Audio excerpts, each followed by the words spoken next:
Today, we're diving into Viktor Frankl's Man's Search for Meaning, which is, without a doubt, one of the most important books of the 20th century. This isn't just a psychological theory we're talking about. It's a philosophy for living that was forged in the unimaginable horror of Nazi concentration camps. Frankl, who was a psychiatrist, survived this ordeal and came out with this incredible insight into how human beings can endure the unendurable. This quote, it's basically the key that unlocks everything Frankl is talking about. It's the absolute core of his idea, that our single greatest motivation, especially when we're suffering, is finding a why. For Frankl, this wasn't some abstract theory. It was a lifeline he saw in action every single day. Now, Frankl, being a trained psychiatrist, couldn't help but observe what was happening to the people around him, and to himself.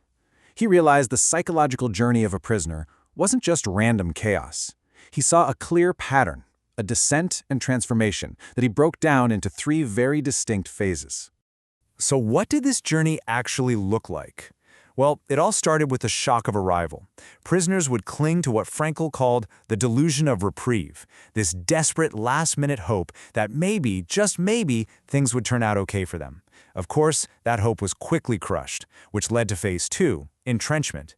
This is where a deep, protective apathy took over.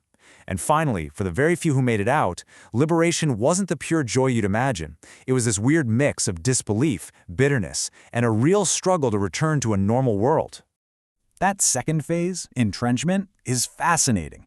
The emotional numbness the prisoners felt wasn't a sign of weakness. It was an absolutely crucial defense mechanism. It was a shield. It allowed them to witness and endure daily horrors without their minds completely shattering. Frankl talks about an apathy so profound that seeing a dead body just meant a chance to get a pair of shoes or a piece of bread. It was brutal, but it was a laser focus on survival. And this deep apathy led to something devastating, the complete loss of a future. With no end to their sentence, the idea of tomorrow or next year just vanished. There were no goals, no plans to make. Prisoners felt like their lives were already over. They weren't really living anymore. They were just existing. Just surviving from one miserable moment to the next in a kind of timeless, hopeless present. But, and this is a huge but, even in this state of near total despair, Frankl saw something absolutely remarkable. He realized that while a prisoner's physical freedom was completely gone, some of them found a way to access an inner freedom, a mental and spiritual escape that no guard could ever take away. And what was the most powerful form of this inner escape? Love. Frankl realized that by focusing intensely on the memory of a loved one, for him, his wife, a person could find incredible strength. He writes about having vivid, imaginary conversations with her while marching in the freezing cold. That inner world became more real and way more comforting than the brutal reality around him. This inner world was built from small but incredibly powerful things. It was found in those imagined conversations, yeah, but also in noticing the beauty of a sunset against the grim barracks, or even in humor, a really dark sense of humor. Frankl tells the story about prisoners joking about how, after they were free, they might go to a fancy dinner and accidentally ask the waiter for their soup from the bottom, because that's where the few peas in the watery camp soup would settle. It's grim, for sure, but that humor was proof that their inner spirit wasn't completely broken. So all these first-hand observations made in the worst place on Earth didn't just help Frankl survive, they actually became the foundation for his entire life's work, a new school of psychotherapy that he called logotherapy. The concept is actually pretty simple, but it's incredibly profound. Logos is just the Greek word for meaning. So logotherapy suggests that our deepest, most fundamental drive as humans isn't the pursuit of pleasure, like Freud said, or the will to power, like Adler argued. Nope. It's the will to find a meaning in our lives. It's that why we talked about at the very beginning. And listen, this isn't some idea that only applies in extreme situations. Far from it. A study at Johns Hopkins University asked thousands of students what they considered most important in their life. The result? A massive 78% said finding a purpose and meaning. That just shows you what a universal human need this really is.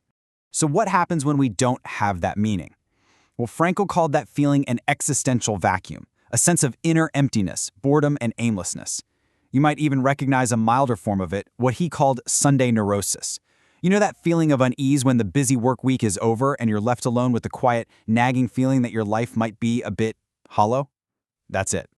So, What makes logotherapy so different from other therapies? Well, while traditional psychotherapy often looks backward, digging into your past and things that happened to you, logotherapy is all about looking forward. It doesn't obsess over why you have a fear. It focuses on empowering you to control that fear for a future purpose. It's about the choices you can make right now, regardless of your past. Okay, this all sounds great, but the big question is, how do we actually find this meaning? Frankl is really clear on this. It's not some grand secret hidden somewhere that we have to go discover. He uses this brilliant analogy of a chess game. If you ask a chess grandmaster, hey, what's the best move in the world?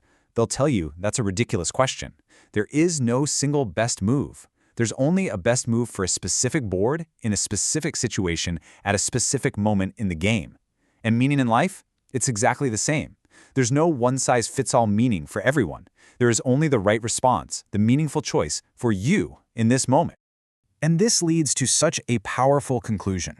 Meaning isn't something out there that you find, like a treasure. It's something you create through your choices. You are not defined by your circumstances. Even in the worst situation imaginable, Frankl says you always have the last of the human freedoms, the freedom to choose your attitude. Meaning is found in taking responsibility for our actions and our attitudes from one moment to the next. And that leaves us with this final, profound thought that just flips the whole thing on its head.